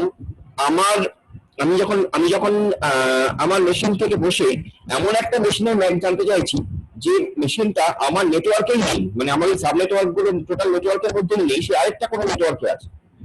ঠিক আছে, তুমি হুগলিতে বসে টেকনোলজিয়া সল্টলেকের কোনো একটা মেশিনের যদি ম্যাক অ্যাড্রেস জানতে চাও, তখন তোমার যে ডিভাইসটা গেটওয়ে হিসেবে কাজ করবে। আর যদি তুমি টেকনোলজিয়া হুগলিতে বিসিএ ডিপার্টমেন্টে বসে এমসিএ ডিপার্টমেন্টের কোনো মেশিনের ম্যাক জানতে চাও, তাহলে সেক্ষেত্রে গেটওয়ে তো কাজে লাগবে না, ওটা রাউটার হিসেবেই কাজ করবে। ঠিক আছে, এটাই হচ্ছে মেইন গল্প। ঠিক আছে, গেটওয়ের বেসিক ডেফিনেশন হচ্ছে gateway can connect to dissimilar networks. Gateway can connect to dissimilar networks. Dissimilar network মানে দুটো আলাদা টাইপ অফ নেটওয়ার্ককে কানেক্ট করে গেটওয়ে। আর রাউটার তো তুমি জানো, router gives you the best path. So এটাই হচ্ছে ব্যাপার, বেশি কিছু বোঝার দরকার নেই। প্রক্সি আইপি হচ্ছে বেসিক্যালি একটা কনসেপ্ট, যেখানে আমরা যেটা করছি সেটা হচ্ছে এই যে দুটো টাইপ অফ নেটওয়ার্কের মধ্যে, বা মানে দুটো টাইপ অফ নেটওয়ার্কের মধ্যে আমি যদি মানে এরকম ম্যাক অ্যাড্রেস জানতে চাই, সেক্ষেত্রে এই প্রক্সি আইপিটা কাজে আসে। এক্ষেত্রে রাউটিং টেবিলটা খুব ভাইটাল রোল প্লে করে। আর যদি ইন্টারনালি যদি সেই মেশিনটা যদি ইন্টারনাল নেটওয়ার্কের মেশিন হয়, তাহলে রাউটার হিসেবেই কাজ হচ্ছে ডিভাইসটা। আর যদি ওটা এক্সটার্নাল কোনো নেটওয়ার্কের মেশিন হয়, তাহলে গেটওয়ে হয়ে যাচ্ছে। মানে এই পার্টিকুলার মেশিনটা রাউটার এবং gateway, it can act as both. That's the concept is actually. ঠিক তোমার মানে তুমি যদি খুব সিম্পলি ভেবে দেখো, আমাদের যে ওয়াইফাই রাউটার কি অ্যাকচুয়ালি, আমাদের ওয়াইফাই রাউটার যেটা গেটওয়ে হিসেবেও কাজ করে সামহাউ, যদিও এর মধ্যে বিশেষ কিছু থাকে না। আমার অ্যাকচুয়াল গেটওয়ে বসে আছে আমার আইএসপির কাছে। স্টিল আমি যদি মনে করি যে আমার এই রাউটার থেকে তো আমি ইন্টারনালি, মানে আমার বাড়িতে ধরো 5টা মেশিন চলছে, সেই 5টা মেশিন এই রাউটার থেকে কানেক্টেড। আবার আমি যখন তোমার সঙ্গে কমিউনিকেট করছি, তখন আমার এই রাউটারটা আমাকে সাপোর্ট দিচ্ছে। যখন আমি তোমার সঙ্গে কমিউনিকেট করছি, তখন আমি আউটসাইড নেটওয়ার্ক কমিউনিকেট করছি। ঠিক আছে, তোমার হোম নেটওয়ার্ক আর আমার হোম নেটওয়ার্ক একটু আলাদা আলাদা নেটওয়ার্ক, আউটসাইড নেটওয়ার্ক কানেক্ট করছি, তখন এটা রাউটারটা অ্যাকচুয়ালি এখানে it can act as a gateway concept of thing. তো সেটাই আর কি ব্যাপার, প্রক্সি আর কি, ওই জন্য বলছে প্রক্সি আর কি, মানে এআরপি প্রক্সি। ঠিক আছে, আচ্ছা কনসেপ্ট জাস্ট মনে হলো আসতে পারে, স্বপ্ন জিজ্ঞাসা করতে পারে, ওই জন্য দিয়ে রাখবো। আচ্ছা, রিভার্স অ্যাড্রেস রেজলিউশন প্রোটোকল, এই মানে যেটা বললাম এতক্ষণ গল্পটা জাস্ট রিভার্স কাজটি করে, এটাই বলা আছে এখানে। সেই রিভার্স ওয়েতে কাজ করে রিভার্স অ্যাড্রেস রেজলিউশন প্রোটোকল, দেখবে এখানে দেওয়া আছে। মানে আমি ম্যাক জানি, I want to know the IP address of a particular machine, so I can use RARP. I know the MAC address of a particular machine. I want to know the IP address of a particular machine. In that case, I will fire RARP protocol. এবং RARP ক্ষেত্রে ওই same concept, ওই RARP client, RARP server, যেটা বললাম ARP ক্ষেত্রে ওই একইভাবে এটাও কাজ করে। ঠিক আছে, RARP server sends and responds packets to the requesting device along with IP address. আচ্ছা, যেমন LAN টেকনোলজিস লাইক ইথারনেট 2 মানে ইথারনেট, তার একটা মডিফাইড ভার্সন ইথারনেট 2, দরকার নেই অত কিছু জানা। বা টোকেন রিং বা FDDI, fiber distributed data interface, support this address resolution protocol. RARP is not being used in today's network. Again, RARP কিন্তু এখন ইউজ হয় না, because we have much great feature protocols like BOOTP মানে হচ্ছে bootstrap protocol অথবা DHCP, dynamic host configuration protocol, এগুলো সব করবো টুকটাক। ডাইনামিক হোস্ট কনফিগারেশন প্রোটোকল, এই প্রোটোকল গুলো এই RARP এর কাজও করে দেয়। ওই জন্য RARP এখন আর IPv4 IPv6 এ নেই, তো সব মার্জ হয়ে গেছে IPv6 এ। ঠিক আছে, আর ARP তে আছে এগুলো সব, এই সরি IPv4 এ আছে এগুলো সব। আর IPv6 যখন তৈরি হয়েছে তখন এগুলোকে রাখা হয়নি, কারণ এগুলো তখন, কারণ IPv6 তো অনেক মডার্ন, তো অনেক বেশি আমরা চিন্তা ভাবনা করতে পেরেছি, অনেক বেশি আমাদের রিকোয়ারমেন্ট অনুযায়ী আমরা করেছি। ঠিক আছে, তো সেজন্য IPv6 এগুলো নেই। ঠিক আছে, তো সেটা হচ্ছে RARP প্রোটোকল। আচ্ছা, এটা ছোট্ট ডিফারেন্সও দেওয়া আছে, যা যা বললাম তার একটা ডিফারেন্স, অনেক সময় ডিফারেন্স দিতে পারে, সেটা ডিফারেন্স দেওয়া আছে। মনে রাখতে হবে একটা, সেটা হচ্ছে এই যে ARP কি করে, 32 বিট অ্যাড্রেসকে 48 বিটে কনভার্ট করে, মানে 32 বিট আইপি অ্যাড্রেসকে 48 বিট ম্যাক অ্যাড্রেস সেটা দিচ্ছে আমাকে, আর RARP 48 বিট ম্যাক অ্যাড্রেস থেকে 32 বিট আইপি অ্যাড্রেসকে দিচ্ছে। ঠিক আছে, ARP যখন ARP broadcast MAC address is used and while RARP broadcast IP address is used, মানে কি, মানে ARP এর ক্ষেত্রে কি হচ্ছে, আমি তো MAC অ্যাড্রেস কে নিয়ে আসছি, মানে ব্রডকাস্ট যেটা হচ্ছে সেটা MAC অ্যাড্রেসটা, RARP এর ক্ষেত্রে IP কে নিয়ে আসছি, IP কে জানছি, তাহলে IP টা ব্রডকাস্ট হচ্ছে। এই হচ্ছে গল্প, এই সবগুলো একটু দেখবে, করলেই বুঝে যাবে। আরেকটা ছোট্ট কনসেপ্ট আছে inverse address resolution protocol, ARP inverse address resolution protocol. এটা একটু নতুন টাইপ অফ কনসেপ্ট মনে হলো আমার, নতুন মানে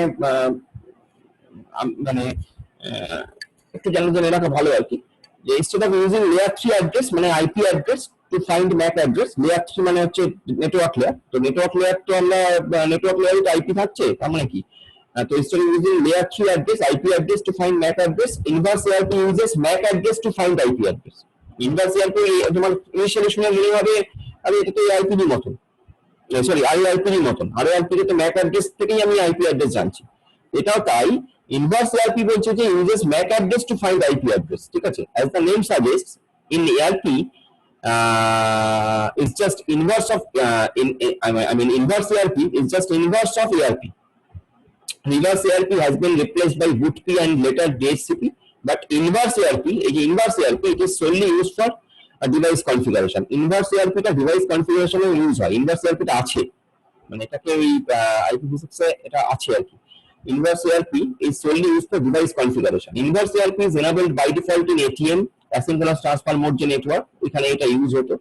ওকে, inverse ARP is used to find layer 3 address from layer 2 address. layer 2 address মানে হচ্ছে MAC address, MAC address থেকে IP address কে জানা হচ্ছে। ইনভার্স ARP টা হচ্ছে MAC address, মানে ARP যে কনসেপ্টটা, তার এগেইনস্টে এটা আরেকটা inverse ARP concept. ARP concept আমরা কি দেখেছিলাম, ARP নরমাল যে ARP কনসেপ্ট তাতে আমরা দেখেছিলাম আমার কাছে IP অ্যাড্রেস আছে, MAC জানছি। ইনভার্স ARP তে কি হচ্ছে, ইনভার্স ARP তে হচ্ছে MAC থেকে আমি IP কে তোলার চেষ্টা করছি। এটা মানে ডিভাইস কনফিগারেশনের সময় আমার তো বিভিন্ন IP MAC লাগে, সেক্ষেত্রে এটা করা হয়, এটা ইউজ করা যেতে পারে। তো ARP is used to find, মানে inverse ARP is used to find layer 3 address from layer 2 address। এই DLS এর কথাটা মানে হচ্ছে, এটা মুছে দিতে পারো DLS এর কথাটা, DLS এর কথা তোমার লাগবে না, DLS এর কথাটা মানে হচ্ছে ডেটা লিঙ্ক কন্ট্রোল ইনফরমেশন, দরকার নেই। ফ্রেম রিলেবল একটা কনফিগারেশন কিছু দরকার নেই এটা। বুঝতে হবে না। Inverse CRP dynamically maps local DLSS এত কিছু দরকার নেই, মানে মেইনলি গল্পটাকে জেনে রাখো। ইনভার্স সিআরপির ক্ষেত্রে এত কিছু পড়ার দরকার নেই, ছোট করে পড়বে। সেটা হচ্ছে এই যে ইনভার্স সিআরপি যেটা করছে, আনলাইক এআরপি, এআরপিতে কি করছিলাম, আইপি থেকে ম্যাক জানছিলাম, ইনভার্স এআরপি কি করছে, ম্যাক থেকে আবার আইপি কে জানছে। তো কনসেপচুয়ালি তোমার মনে হবে এটা আরএআরপির মতোই, এটা আরএআরপির মতোই, বাট একটু ডিফারেন্ট এখানে, মানে টেকনোলজিটা একটু ডিফারেন্ট, ঠিক আছে। যেমন ধরো এরকম, এই যে দেখো ইনভার্স এআরপি রিকোয়েস্ট পাঠানো হচ্ছে, এই যে সেন্ডিং এআরপি টু বোথ ডিএলএসআই, এই যে ইনভার্স এআরপি রিকোয়েস্ট পাঠানো হচ্ছে, তার এগেইনস্ট রেসপন্স আসবে, এইভাবে কাজকর্ম হয়, তার এগেইনস্ট রেসপন্স আসছে, এইভাবে কাজকর্ম হয়। তো এটা জাস্ট একটা কনসেপচুয়ালি মানে মানে একটু জেনে রাখার জন্য আমি বলেছি। ইনভার্স এআরপি অনেক সময় কোশ্চেন আসতে পারে, হোয়াট ইজ ইনভার্স এআরপি, তোমার তখন মনে হবে আরে ইনভার্স এআরপি অত জিনিসটা কিছুই নয়, এআরপির মতন ব্যাপার। এখানে ম্যাক অ্যাড্রেস থেকে আইপি অ্যাড্রেসটা জানা হচ্ছে ওই ইনভার্স এআরপি। তো মানে এআরপির একটা রিভার্স, তো একই ব্যাপার, এআরপির মতন একই ব্যাপার, জাস্ট একটু নামটা আলাদা, তো জেনে রাখলে ভালো হয়, ওই জন্য বলে দিলাম। ওকে, আচ্ছা নেক্সট আরেকটা জিনিস একটু বলে দিই ছোট্ট করে, আর বিশেষ কিছু নেই আশা করি। হ্যাঁ, এইটা আর একটু এসটিডিপি সম্মত আছে না, বিশেষ কিছু বলার নেই। এসএমটিপি বলে একটি প্রোটোকল আছে, simple mail transfer protocol, SMTP. ঠিক আছে, এই এসএমটিপি প্রোটোকলের কাজ হচ্ছে তোমার মেলকে ট্রান্সফার করা। ঠিক আছে, এখানে দুটো প্রোটোকল আবার কাজ করে এসএমটিপির সঙ্গে। এটা হচ্ছে একটার নাম হচ্ছে পোস্ট অফিস প্রোটোকল বা পপ, আর একটা হচ্ছে আইম্যাপ বা ইন্টারনেট মেসেজ অ্যাক্সেস প্রোটোকল। এই দুটো প্রোটোকল কাজ করে এসএমটিপির আন্ডারে। এটা মেল ট্রান্সফারের কাজে লাগে এসএমটিপি। ঠিক আছে, it's again an application layer protocol. ঠিক আছে, এসএমটিপি কিন্তু একটা application layer protocol. The client who wants to send the mail, যে ক্লায়েন্ট মেল সেন্ড করতে চাইছে সে কি করছে, ওপেনস আ টিসিপি কানেকশন। এখানেও টিসিপি কানেকশন কাজে আসছে, টিসিপি কানেকশন কাজে লাগবে, টিসিপি কানেকশন ইউডিপি কানেকশন কোনো একটা তো কাজে লাগবে, কারণ এটা তো ট্রান্সপোর্ট লেয়ারের প্রোটোকল, ট্রান্সপোর্ট লেয়ারে একটা কিছু লাগবে সাপোর্ট আমাকে। ঠিক আছে, তুমি ওপেনিং যেই করুক না কেন, তোমার মিডিল ইয়েতে তো কোড লাগবে। ঠিক আছে, তো সেরকম ব্যাপার আর কি, তুমি মানে কি করে ওপেন যেই করুক না কেন, মিডিল লেভেলে তো কাউকে লাগবে খেলা ধরার জন্য বা যারা সাপোর্ট দেবে। তো টিসিপি এবং ইউডিপি কিন্তু সাপোর্টটা প্রোভাইড করে, মানে তোমার ব্যাকগ্রাউন্ডটা প্রোভাইড করে টিসিপি এবং টিসিপি অথবা ইউডিপি আর কি। তো সেরকম এসএমটিপি ক্ষেত্রে টিসিপি প্রোটোকল কাজে থাকছে। এসএমটিপি সার্ভার এবং এখানে ওই ক্লায়েন্ট সার্ভার মোড থাকে, মানে তুমি যখন জিমেলে লগ ইন করছো, তুমি কি করছো অ্যাকচুয়ালি জিমেল সার্ভারে লগ ইন করছো, তুমি তো ক্লায়েন্ট, তুমি জিমেল সার্ভারে লগ ইন করছো। তুমি যখন জিমেল সার্ভারে লগ ইন করছো, তুমি ক্লায়েন্ট থেকে ইনিশিয়েট করলে, তুমি এসএমটিপি প্রোটোকল ইউজ করে ক্লায়েন্ট থেকে ইনিশিয়েট করলে, যখন তুমি ক্লায়েন্ট থেকে ইনিশিয়েট করলে তুমি মেল ট্রান্সফার করতে চাইছো, তার মানে কি হলো, তোমার মেশিন একটা টিসিপি কানেকশন ওপেন করলো। ঠিক আছে, এইভাবে ভাববে, তোমার মেশিন একটা টিসিপি কানেকশন এস্টাবলিশ করলো। ঠিক আছে, এবার যে তোমার যে সার্ভার, মানে যে জিমেল সার্ভার, সে কিন্তু অলওয়েজ ইন লিসেনিং মোড মানে সে শুনছে কে আমাকে ডাকছে, কে আমাকে বলছে কিছু, সে শুনছে, সে সবসময় লিসেনিং মোডে আছে, কারণ সে তো আর জানে না কখন তোমার ইচ্ছা হবে তুমি মেল দেখবে। ঠিক আছে, তো সে অলওয়েজ ইন লিসেনিং মোড। ঠিক আছে, as soon as it listens for a TCP connection from any client, ও যখনই দেখলো কেউ ওর সঙ্গে কানেক্ট করতে চাইছে, ঠিক আছে, that's SMTP process initiates a connection on port 25. SMTP protocol তখনই port 25 ইনিশিয়েট করলো, কারণ SMTP protocol কাজ করে 25 পোর্টে, port 25 ইনিশিয়েট করলো। After successfully establishing the TCP connection, the client process sends the mail instantly. যখন কানেকশন এস্টাবলিশ হলো, mail transfer শুরু হলো। ঠিক আছে, এটাই হলো এসএমটিপি। মানে তুমি তোমার মেশিনটা খুললে তুমি জিমেল সার্ভার খুললে, যেই তুমি জিমেল সার্ভার খুললে অ্যাকচুয়ালি কি হলো, জিমেল শুনছিল যে কে আমাকে ডাকছে, যেই তোমার মেশিন ওকে ডাকলো টিসিপি থ্রু দিয়ে, তো কানেক্ট পাথ এস্টাবলিশ হয়ে গেল। এরপর এসএমটিপি দিয়ে তুমি ডেটা ট্রান্সফার করছো, মানে মেল ট্রান্সফার করছো। ঠিক আছে, দুই ধরনের হয় এসএমটিপি প্রোটোকল মডেলটা, একটা হচ্ছে এন্ড টু এন্ড মেথড, একটা হচ্ছে store and forward method. End to end method মানে তোমার মেশিন থেকে তোমার মেশিন আর server, end to end machine method. ঠিক আছে, আর স্টোর এন্ড ফরওয়ার্ড মানে তোমার মেশিন সেখান থেকে আরেকটা মেশিনে গিয়ে স্টোর হলো, সেখান থেকে একটা মেশিনে গিয়ে স্টোর হলো, এরকম ভাবে। ঠিক এটা হচ্ছে তোমার, যদি মনে থাকে বুঝতে পারবে, সার্কিট সুইচিং আর আমরা পড়েছিলাম না মেসেজ সুইচিং। সার্কিট সুইচিং এ কি হয়েছিল, end to end connection provide করা হলো সার্কিট সুইচিং এ, ভেবে দেখো, end to end connection provide করা হতো। আর মেসেজ সুইচিং এ কি হতো, store and forward kind of switching. তো সেটাই হচ্ছে এখানেও তাই, এসএমটিপি প্রোটোকল ওই এন্ড টু এন্ড মেথড আর স্টোর এন্ড ফরওয়ার্ড মেথড এইটা। ঠিক আছে, The end-to-end model is used to communicate between different organizations, whereas the student forward models are used within an organization. Within an organization, we use student forward method, R outside the organization হলে end-to-end method. ঠিক আছে? SMTP client who wants to send the mail will contact the destination's host SMTP directly in order to send the mail to the destination. ঠিক আছে? আমার machine তোমাকে কোনো mail আমি তোমাকে কোনো মেল পাঠাতে চাইছি, তো আমার মেশিনের যে SMTP ক্লায়েন্ট তোমার মেশিনের যে SMTP তার সঙ্গে কমিউনিকেট করবে। ঠিক আছে? ওই পোর্ট নাম্বার 25 এ। ওকে, তোমার পোর্ট নাম্বার 25, আমার পোর্ট নাম্বার 25 কমিউনিকেট করবে। ঠিক আছে? তবে সাপোর্ট করবে টিসিপি, মাথায় রাখতে হবে, তবে সাপোর্ট করবে টিসিপি। আচ্ছা, the SMTP server will keep the mail to itself until it successfully copied to the receiver's SMTP. ঠিক আছে? SMTP যে সার্ভার সে কপি করে রাখবে মেলটাকে, যতক্ষণ না সেটা তোমার যে ক্লায়েন্ট মেশিন মানে যতক্ষণ যে রিসিভার মেশিন সেটাকে পাচ্ছে। ঠিক আছে? তা না হলে কি হবে, তুমি যে মেলটা করেছো সেটা হওয়া হয়ে যাবে, যদি তোমার কোনো কারণে তোমার ডেস্টিনেশনে সেটা গিয়ে না পৌঁছয়, সেটা যাতে না হয় তাহলে এই concept. The client SMTP is the one which initiates the session. Let us call it the client SMTP, and the server SMTP is the one which responds the session request. মানে একটা সেশন তৈরি হয় client SMTP server SMTP বলে। এই পার্টটা না বুঝলেও যথেষ্ট, দরকার নেই, ছেড়ে দাও। ঠিক আছে? অন্য এইটুকু বোঝো, যেটুকু আগেরটা বললাম সেটুকু বোঝো। এইটা হচ্ছে SMTP এর একটা মডেল। এইটা হচ্ছে SMTP এর একটা মডেল। দেখো, ইউজার একটা টার্মিনাল, এটা সেন্ডার, ইউজার এজেন্ট মানে যে মেল এজেন্ট তুমি ইউজ করছো। মেল এজেন্ট মানে কি বলতো, মানে মাইক্রোসফটের আউটলুক, মাইক্রোসফট যে আউটলুক কখনো ইউজ করেছো কিনা জানি না, মাইক্রোসফটের আউটলুকে তুমি কিন্তু তোমার মেলকে কনফিগার করতে পারো। ঠিক আছে? মাইক্রোসফট আউটলুকটা এই জন্যই আছে, তুমি তোমার মেলকে কনফিগার করতে পারো। তো সেইটা হচ্ছে সেইটা হচ্ছে মেল এজেন্ট, এটাকে বলা হয় মেল এজেন্ট। মানে তোমার মেলের একটা এজেন্ট, তোমার যা কিছু মেল আসবে ওই মাইক্রোসফট আউটলুক দিয়ে তুমি এটাকে অ্যাক্সেস করতে পারো। এটা একটা কনসেপ্ট আছে।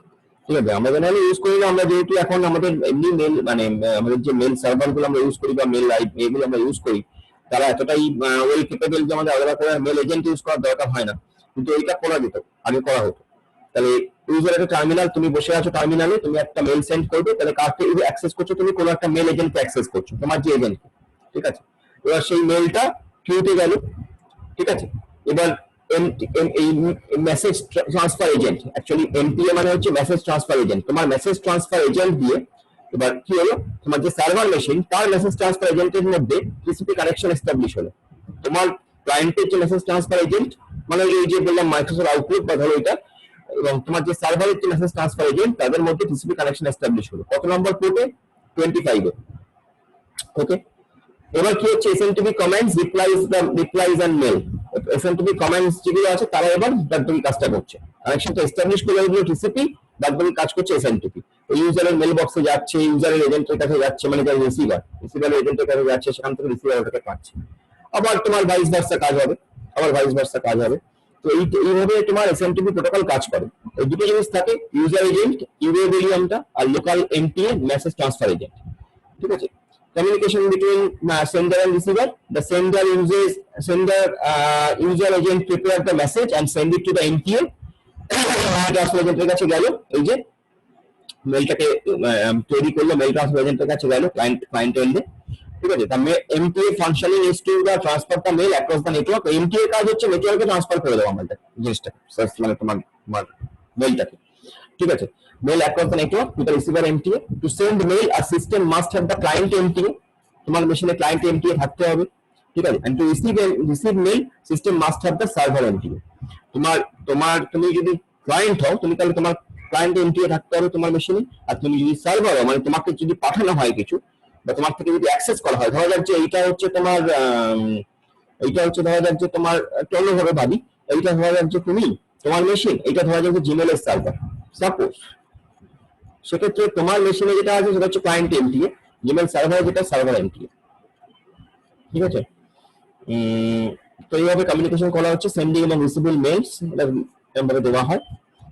তো একটু দেখবে, এটা বুঝতে না পারলে আমরা তো আবার ডিসকাস করবো পরের দিন, কোনো অসুবিধা কিছু নেই, সোজা জিনিস একদম বুঝতে পারবে আশা করি। বেশি কিছু ভাববে না, বেশি কিছু ভাবার দরকার নেই, জাস্ট বেসিক জিনিস যেটা বললাম সেটুকু মাথায় রাখবে, ছবিটা মাথায় রাখবে, দ্যাটস অল। আর হচ্ছে HTTP এসটিপি টা জাস্ট তোমরা জানো, আমি জাস্ট একটু এক্সট্রা বলে রেখেছি। এসটিপি প্রোটোকল সম্পর্কে বিশেষ কিছু বলার নেই।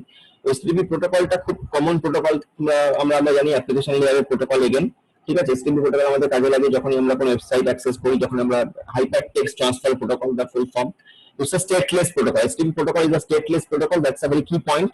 I mean, again, I'm stressing on it, this particular point. It's a key stateless protocol, which can be used for other purposes as well as we are using it for the, to access the internet and all that, the content of the internet and all that. Okay.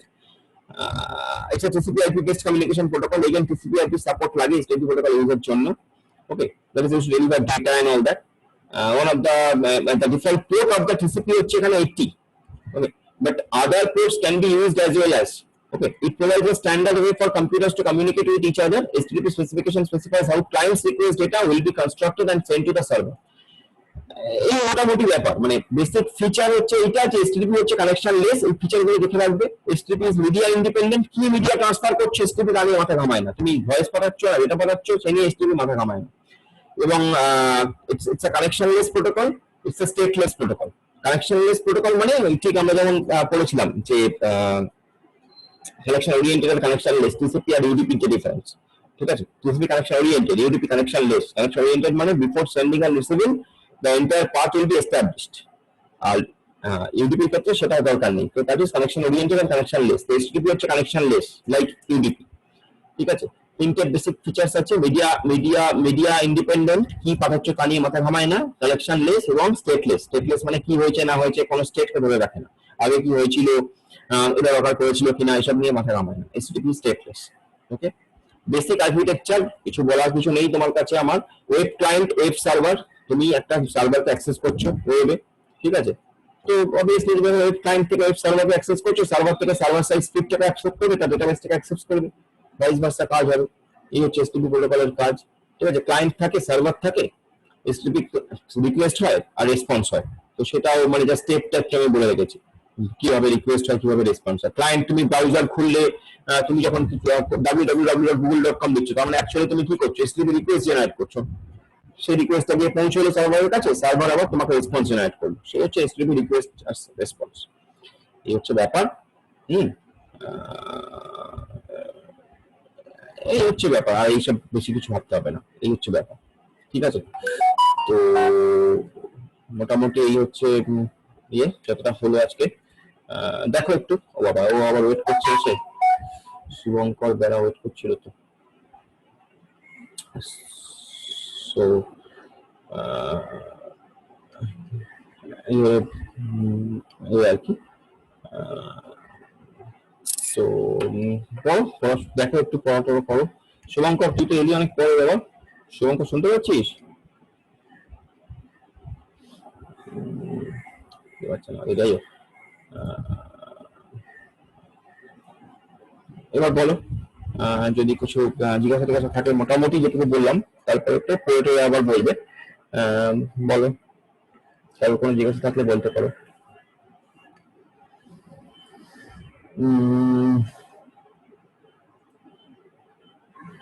Shubhankar শুনতে পাচ্ছিস? শুভঙ্কর পাচ্ছি,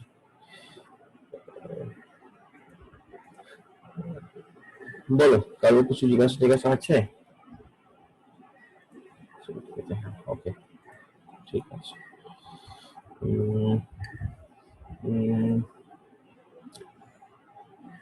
আছো তো সবাই নাকি?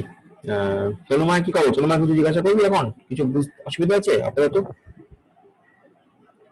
না sir, আপাতত বুঝতে পেরেছি। আচ্ছা, পড় আর কি, পড়লে ওটা বুঝে যাবে। বেশি কিছু ডিটেলস মানে বেশি কিছু দরকার নেই, যেটুকু আমি বললাম সেইটুকুর মধ্যেই পড়বি এগুলো।